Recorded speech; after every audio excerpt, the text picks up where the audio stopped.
کافی عرصہ پہلے کی بات ہے۔ ایک لڑکی جس کا نام تبسم تھا، اس کی شادی ہوئی، وہ سسرال میں اپنے شوہر اور ساس کے ساتھ رہتی تھی۔ بہت کم وقت میں ہی تبسم کو یہ اندازہ ہو چکا تھا کہ وہ اپنی ساس کے ساتھ نہیں رہ سکتی۔ ان دونوں کی شخصیت بالکل مختلف تھی اور تبسم اپنی ساس کی بہت ساری عادتوں سے پریشان بھی تھی۔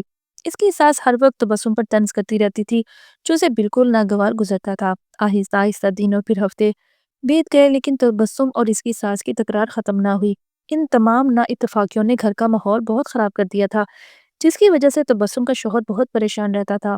آخرکار تبسم نے یہ فیصلہ کیا کہ وہ اپنی ساس کا برا رویہ اور برداشت نہیں کرے گی اور وہ اب ضرور کچھ نہ کچھ کرے گی۔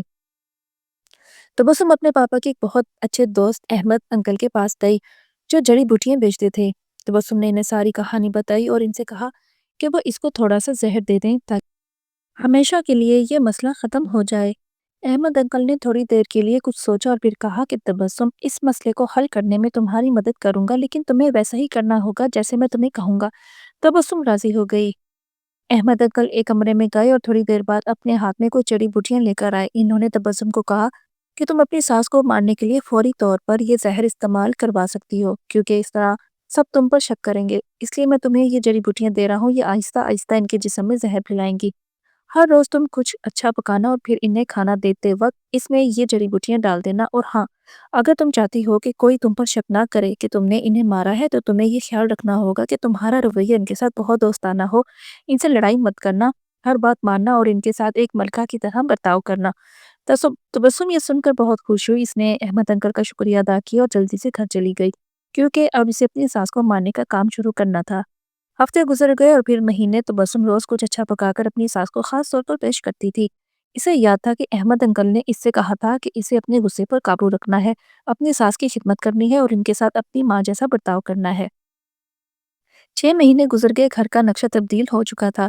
تبسم نے کوشش کر کے اپنے غصے پر قابو پانا سیکھ لیا تھا۔ اب اکثر وہ اپنی ساس کی باتوں پر ناراض اور غصہ نہ ہوتی۔ 6 ماہ میں ایک بار بھی اس کا اپنی ساس سے جھگڑا نہیں ہوا تھا اور اب اسے کو بہت اچھی لگنے لگی تھی اور ان کے ساتھ رہنا بھی آسان لگنے لگا تھا۔ اس کی ساس کا رویہ بھی اس کے ساتھ بہت بدل گیا تھا اور وہ بھی تبسم کو اپنی بیٹیوں کی طرح پیار کرنے لگی تھی۔ وہ اپنے سب ملنے والوں کے درمیان تبسم کی تعریفیں کرتی تھی۔ تبسم اور اس کی ساس دونوں اب ایک دوسرے کو ماں بیٹی کی طرح سمجھنے لگی تھی۔ تبسم کا شوہر بھی یہ سب دیکھ کر بہت خوش تھا اور حیران بھی۔ ایک دن تبسم پھر احمد انکل کے پاس آئی، ان سے کہنے لگی کہ آپ مجھے طریقہ بتائیں کہ کیسے میں اپنی ساس کو اس زہر سے بچاؤں جو میں نے انہیں دیا ہے۔ وہ بہت بدل گئی ہیں، میں اسے بہت پیار کرتی ہوں اور میں نہیں چاہتی کہ وہ اس زہر کی وجہ سے مر جائیں جو میں نے انہیں دیا ہے۔ احمد انکل مسکرائے اور کہنے لگے کہ تمہیں ڈرنے کی ضرورت نہیں، میں نے تمہیں زہر نہیں دیا تھا، بلکہ جو جڑی بوٹیاں میں نے تمہیں دی تھی وہ وائٹامن کی تھی تاکہ ان کی صحت بہتر ہو جائے۔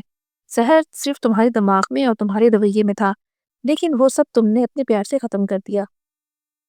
اگر ہم اپنے رویوں، اخلاق اور سوچ کو درست کر لیں تو کئی پریشانیاں، بدگمانی اپنے آپ پر یا کسی دوسرے پر ظلم و زیادتی کرنے سے بچ سکتے ہیں۔